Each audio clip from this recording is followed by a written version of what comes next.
Good evening, everybody. Could we get a motion to vote on the approval of the agenda?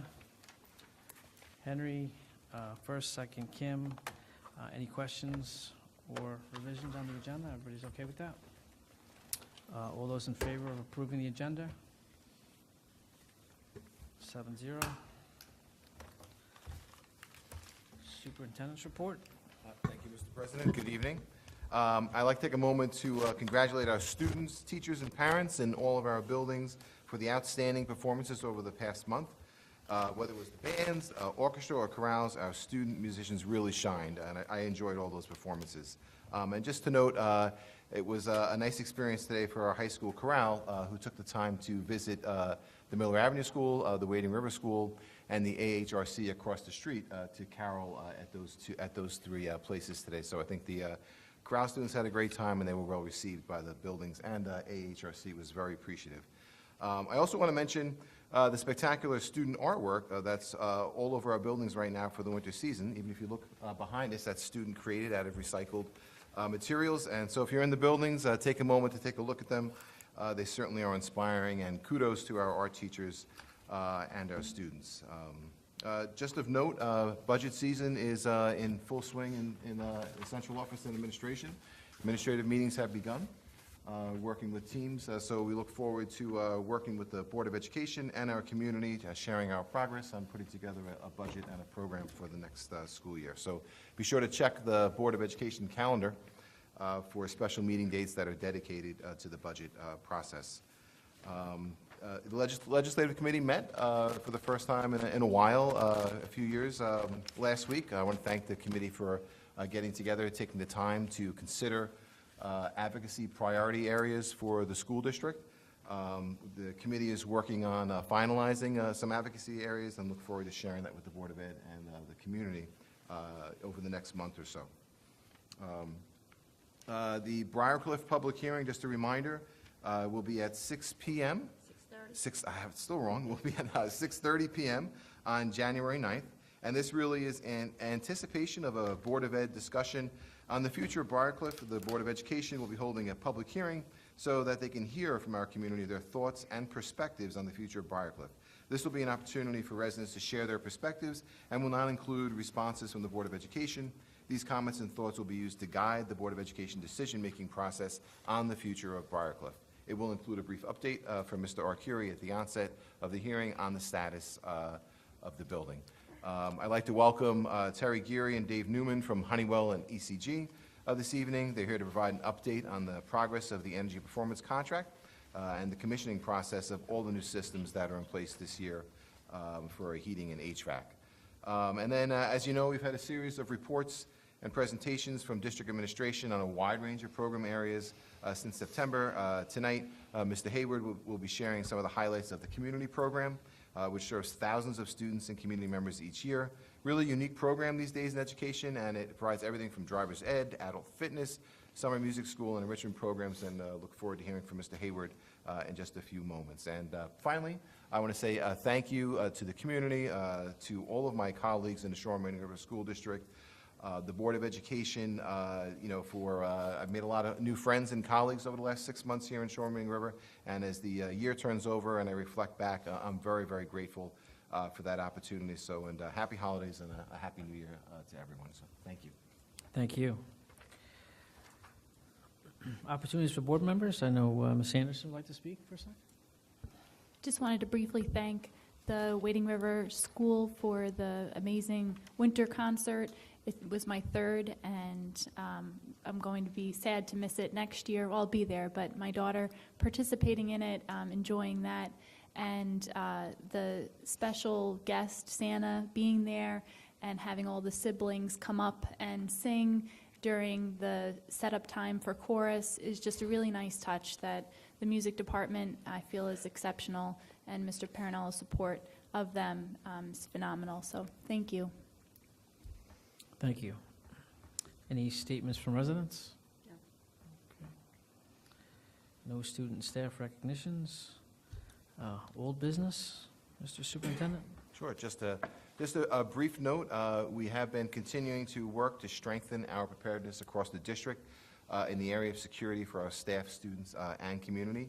Part of that process is really to consider all spaces and all events in the school district, athletic events, the fitness center, the trails, and also including Board of Education meetings. So that process is underway, and I look forward to sharing with the Board of Education in the very near future some protocols and practices for preparedness for Board of Education meetings. Thank you. Thank you. Reports and reviews. We have two reports this evening. One is from our energy performance contract update, Honeywell and ECG. Welcome. Thank you. So, good evening. We don't have any presentation or PowerPoint. Glenn had asked us to give a brief update on the energy performance contract. I know we had met back in October and provided the board with an update at that time. So we're a lot further along. We're really down to 3 items with regards to our contract. First is which you're probably aware of, is bringing gas into the high school. So we're pushing as hard as we can. National Grid, it's not been an easy task to get them to complete the piping down 25A and bring it into the high school. They've committed to us as of yesterday that they're going to complete that before New Year's. Our piece inside the building is ready. Once they get gas to the high school, we can make the final connections to the boilers and then fire them up. So a little bit delayed from what they told us originally. We were trying to get that done certainly before the heating season, and then they told us Thanksgiving. So they're real close to the district property, and we're hoping it's going to be January 1, and then we'll fire up the boilers on gas. That's number one. Number 2, there's a bunch of Wi-Fi devices throughout the district. You may have seen them that control window units, projectors, smart boards to turn them off late at night. They've all been implemented. We just have a training program that's going to take place here briefly with the IT department so they know how to schedule them if they need to be scheduled late at night when they're off, and they have the ability to do that on their end. The last item, which is probably the most important item, is on the building management system and some heating issues. So as we entered the heating season, late October, November, and certainly the beginning weeks of December, there have been some heating issues in the district as equipment has been turned on, and some of the controls have not been operating as initially planned.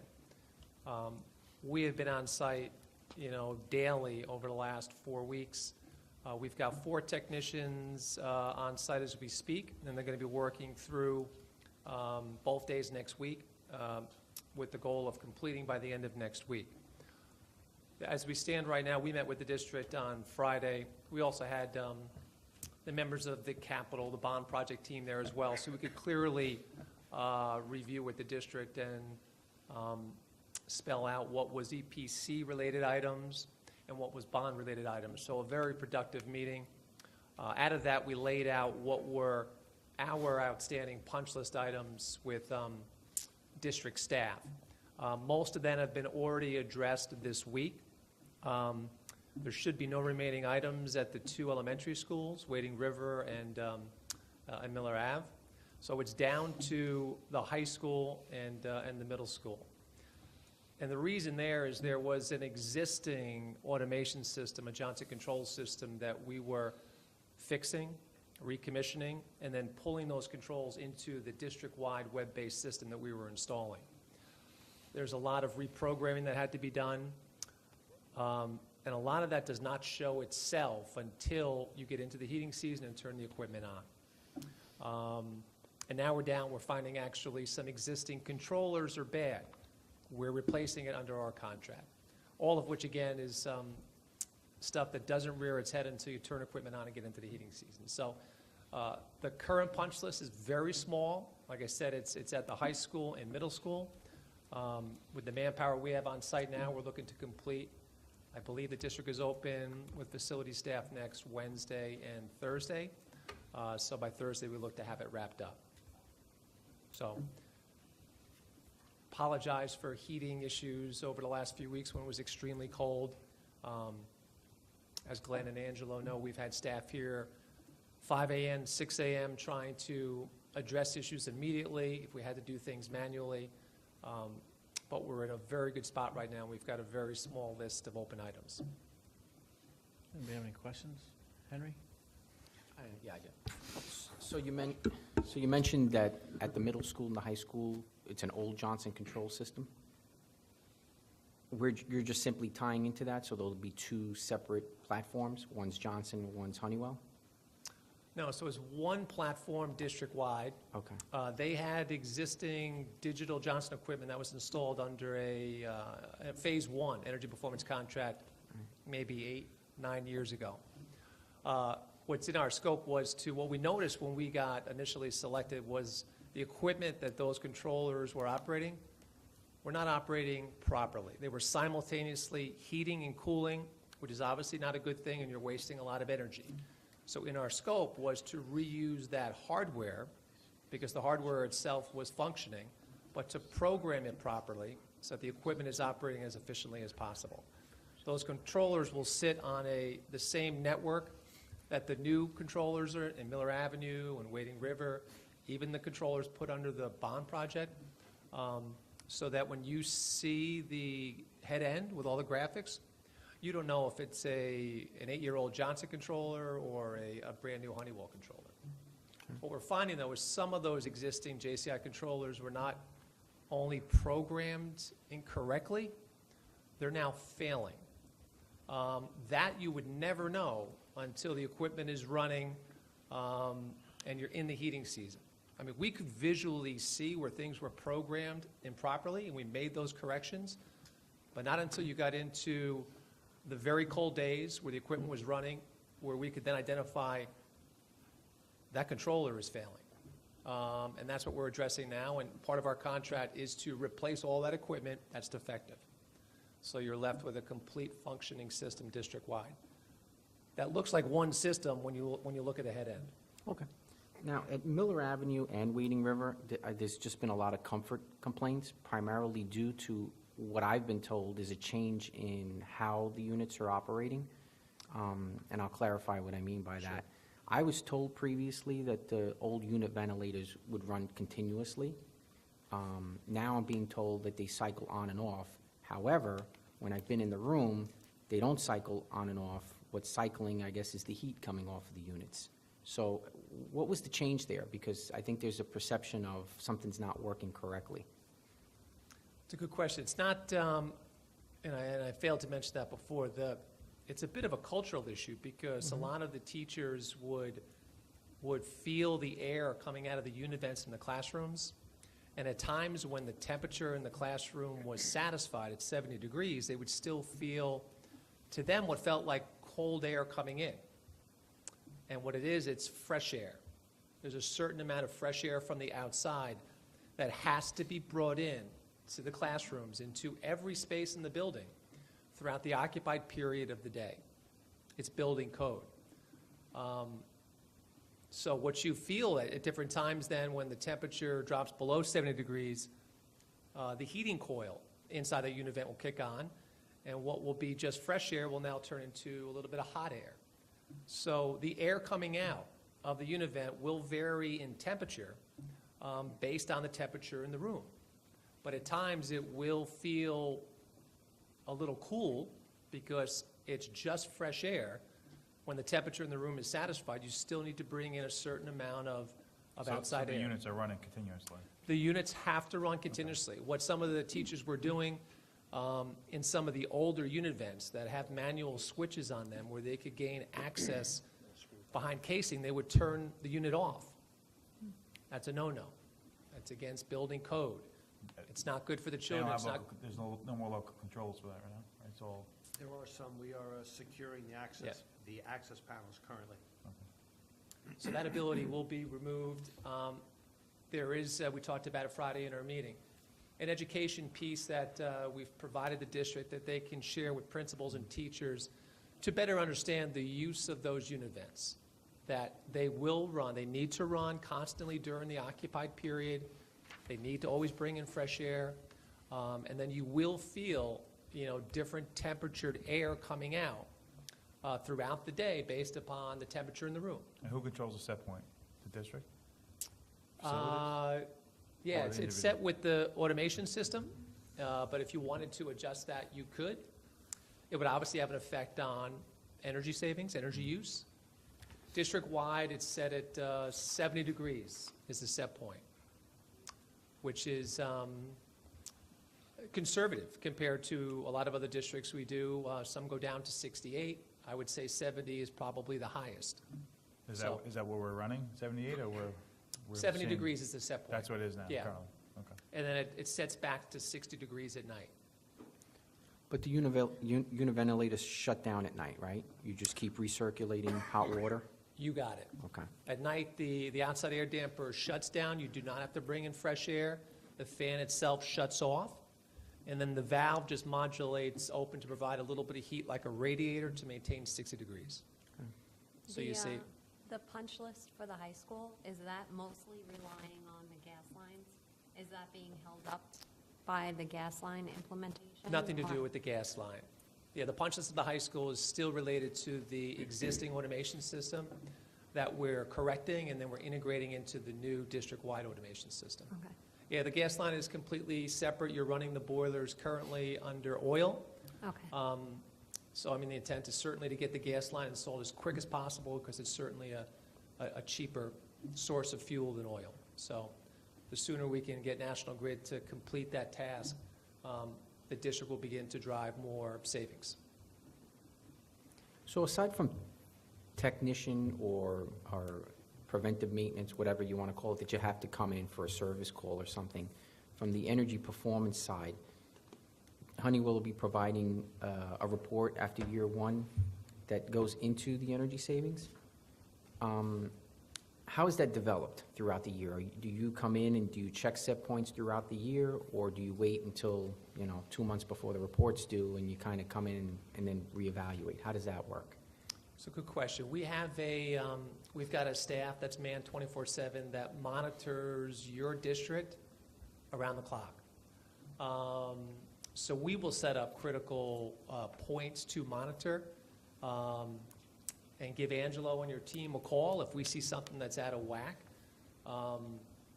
which happens. Maybe you had an event at night and you didn't put something back into the automatic mode. So Right. we try to catch it remotely. But like I said, we monitor your building 24/7 around the clock.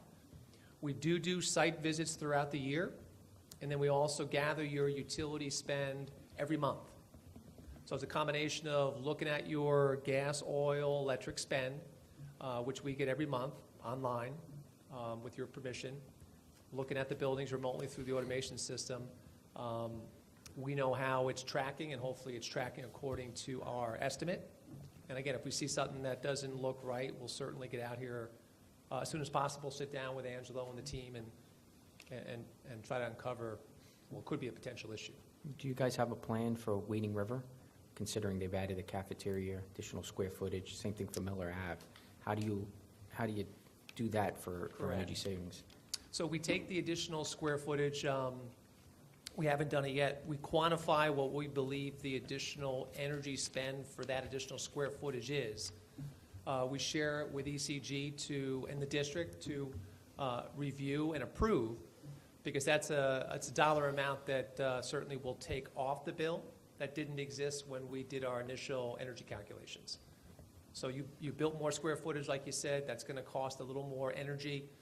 We'll quantify what we believe that additional energy spend will be, and we'll get the architect and the district to bless it. Do you use CBEC standards to determine, I guess, what that energy usage is, or do you come up with some other approach for the additional square footage? We tend to use CBEX really in the very initial phases, just to kind of identify, Where you are? yeah, Okay. which buildings are a good target. So that's been done, right? Oh, that's been All right. done. Okay. That's been done. Here, we do hard calculations based on actual square footage, building load calculations to quantify a firm number. So we won't know whether we're seeing our energy savings or not until that year one report comes in, correct? We can certainly share, like I said, we track it monthly. I mean, we certainly don't wait until, 12 months out. Very often we'll It'd be sit. good to trend going throughout the year if we're starting to go more negative or Correct. not, in the cash flow of things for a one-year span. It'd probably be good to come back and then evaluate, are we using the systems appropriately, Or have people, I know you said you'll check to see if things are overridden or not, but, you know, that's one parameter that often gets missed. Things get left in hand or in manual. and- Yeah, Okay. So Yeah, we- you'll be reporting on that? we will. We Okay. often do come back, it could be quarterly. Like I said, anything we see that's not trending correctly on a monthly basis, Okay. on our end, we're going to look to address immediately, and it often involves interaction with the district, because you can't, to your point, you can't know everything that's going on just for me looking at your automation system from afar. It tells a big part of the picture, you know, so that usually forces us to come out, sit down with your team, and be upfront. You know what? Here we Yeah. are 2 months into a heating season. It's not tracking the way, you know, we had hoped. Let's talk about it. Because at the end of the day, it's just, it's not a win-win for either parties. You know, whether or not contractually you're 100% protected, that if the energy guarantee is not met, we cut you a check for the difference. It's still, at the end of the day, to me, you know, any overage in savings, which is what we drive for, you keep. So I'd much rather have the scenario of we exceed the savings, you keep all that excess savings, and we're both in a much better state. So Have you ever had to cut a check? we have. Those are some of our best references. I mean, that speaks to the validity of the contract. We don't like to cut checks, so what does that do? That certainly gives us, you know, more desire to make things right. But, yeah, no, we absolutely, we probably on average, we're less than 5% of our total guarantees out there as a whole, you know, nationwide, that we do cut shortfall checks. So, it means we're being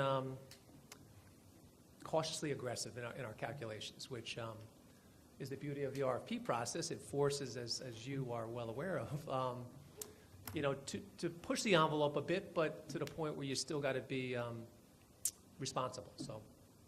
I mean, I can just speak to that you've done many projects you've done well, and I can speak to, we have had in the single digits, where there are projects where we will have in fact cut a check, and in addition to corrective actions to correct shortfall moving forward. And that's on our dime. So that any corrective actions to eliminate that shortfall, so we're not continuing on an annual basis to cut a check to the district for a miss in the energy guarantee, is on our dime, which might, you know, include us coming in and making equipment modifications, equipment replacements, so.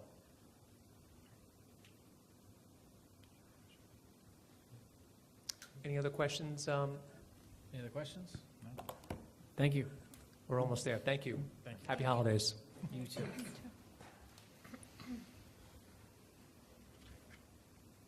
All right, now we have our community programs presentation by Mr. Koretsky and Mr. Hayward.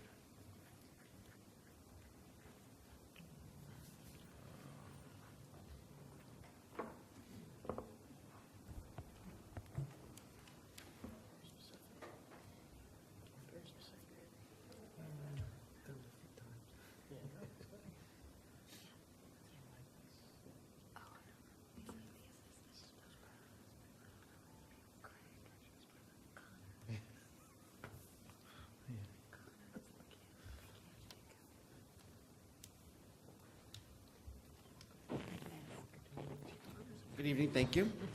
We're going to begin this evening by giving an overview of the community programs.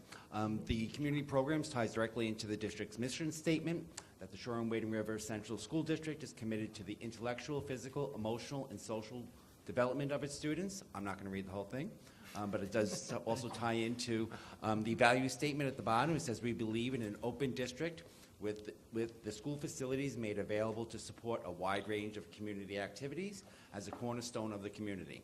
And the community programs does just that. The Shoreham-Wading River Community Programs offers a variety of recreational activities through its after-school educational program. And these programs are designed to promote creative expression and intellectual curiosity. The program is run by Mr. Paul Koretsky, the coordinator, and his secretary, Joan Shamoon. Thank you for attending this evening, Mr. Koretsky. Obviously, if you have questions, I'll be asking him for assistance. What I want to do is just go over each of the seasons. We have the fall programs. What happens, the brochure goes out each year for whatever programs are being offered that particular year, and people can sign up for them.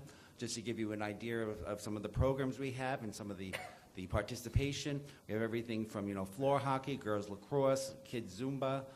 Driver's education is a big one. We had 72 students in 16-17 in the fall, 80 in the spring, and 36 over the summer, for a total of 188 students participating.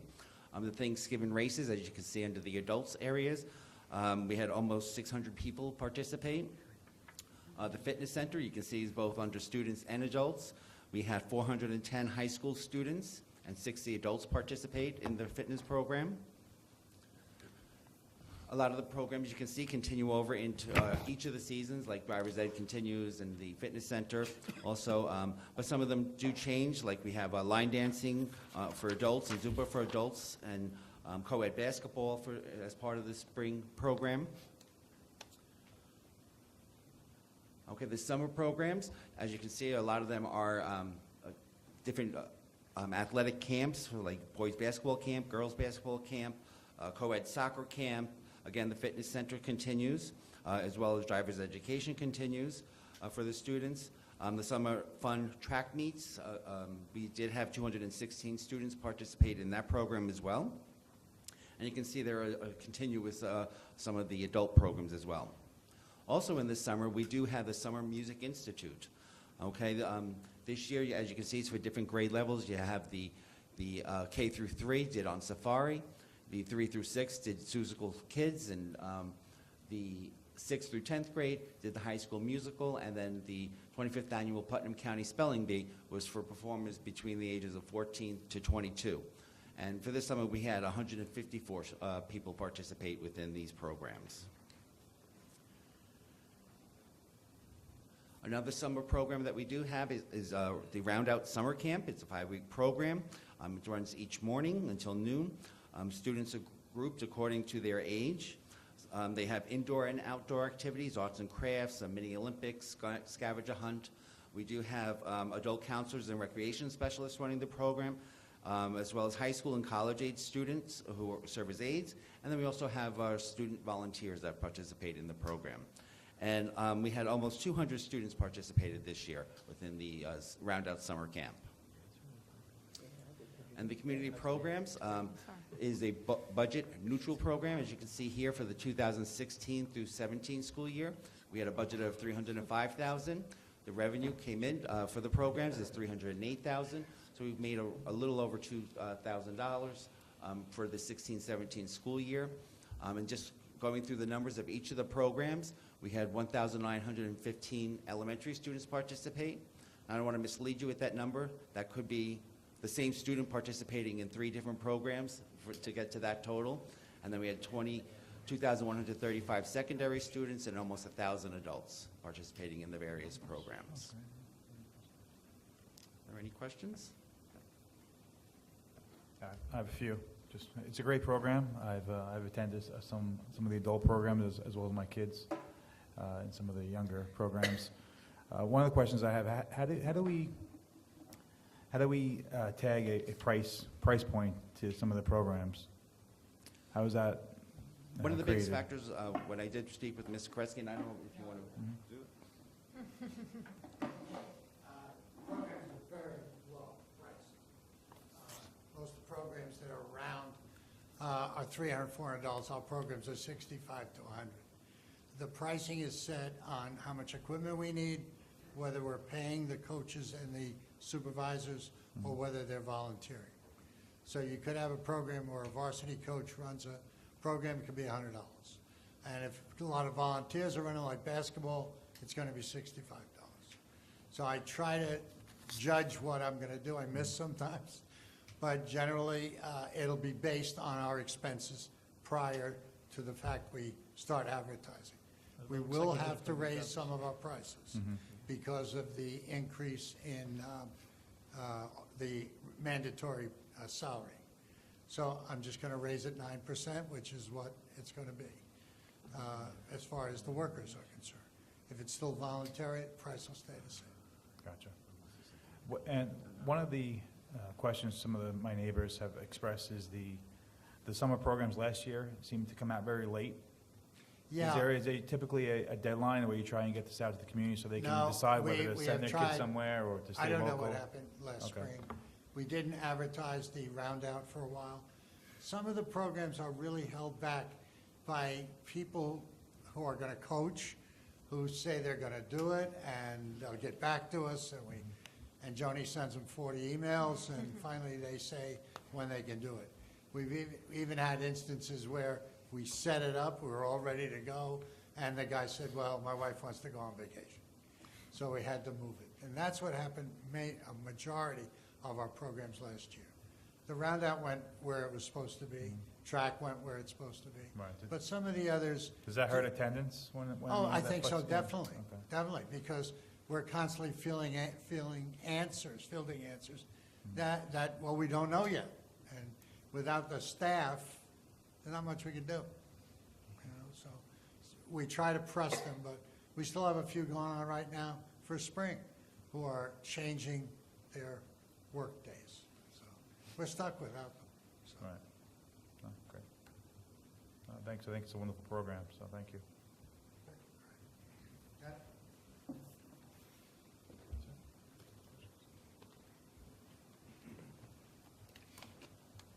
No other questions? Okay.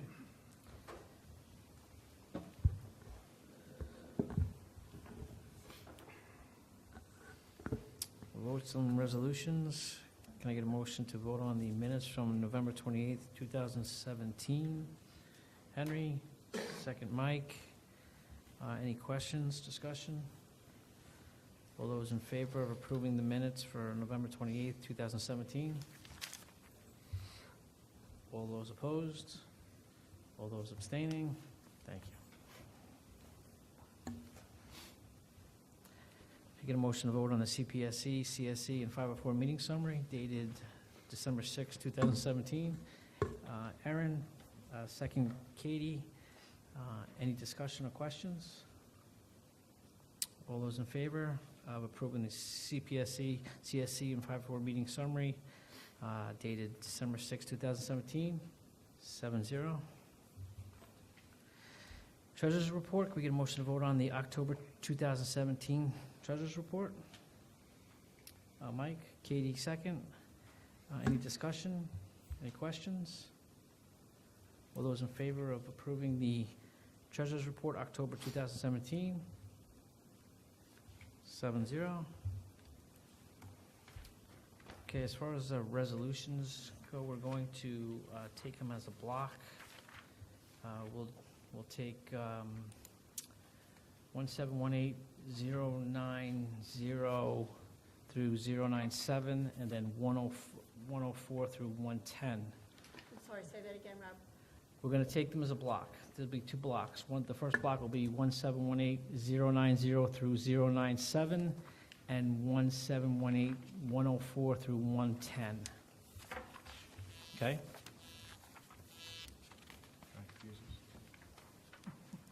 You okay with that, Joss? So we have 90 to 97. 90 to 97 and 104 to 110 will be in the same block, Oh, okay. okay? Okay. And then we're going to vote on 98 through 103 separately, Oh, okay. all right? Yeah, gotcha. Okay, so can we get a motion to vote on resolutions 1718090 through 097 and 104 through 110? Yeah. Katie, second Henry. Any questions, discussion? Just one question, and my apologies for not getting this in advance. It's on 96, it's the managed print services contract renewal. With the shift towards the wireless devices, has there been any consideration to wireless printing solutions? I know some of the experience that I've had with the Chromebooks, the one thing that seems to come up, even though we're going green and more digital collaboration, that there are times when students request or teachers request to be able to print things, and it's a little bit of a challenge from a wireless device. I mean, we have workarounds, but I don't know if we're looking at anything, and I'm happy if you need time to get back to me, it won't. Yeah, I think so. I think that's certainly an option. This is year 3 of a 3-year contract. Certainly, when we take a look at things moving forward, that's certainly be taken into consideration. So. I know we're early with the with the Chromebook initiative, but just something that stood out. Any other questions? All those in favor of approving resolutions 1718090 through 097 and 104 through 110? 7-0. As part of those resolutions, I'd like to thank the Prodell Middle School Student Council for their generous donation. I think it's important to note that part of those resolutions included almost $800,000 in special ed services. Revenue. Yeah, District, yeah. yeah. So I think that's a great thing. Okay, as far as, can we get a motion to vote on resolutions 1718098 through 103? Katie, Mike, second. Mike Lewis? Mike Lewis. I know we have some questions.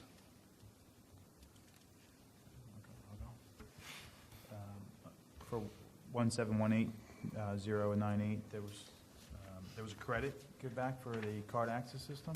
That was part of the bond. Was the scope eliminated? Is that going to be in a future project?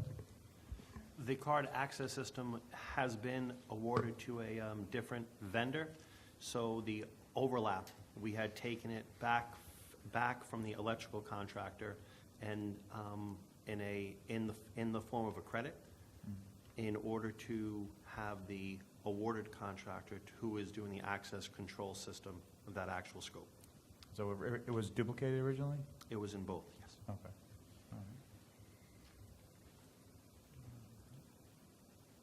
All right.